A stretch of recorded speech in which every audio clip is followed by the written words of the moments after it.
أنزل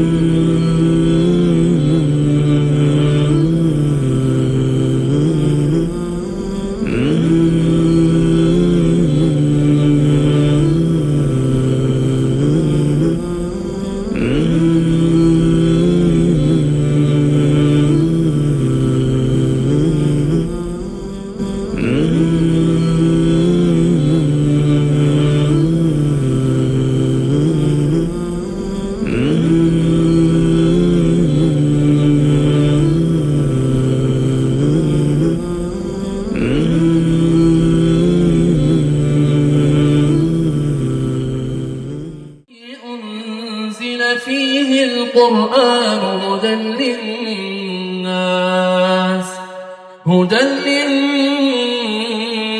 وبينات من الهدى والفرقان،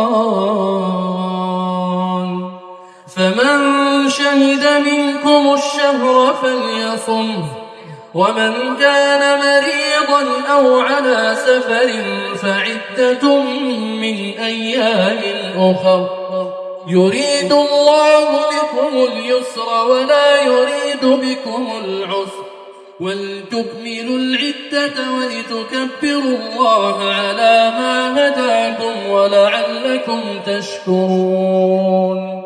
وإذا سألك عبادي عني فإني قريب،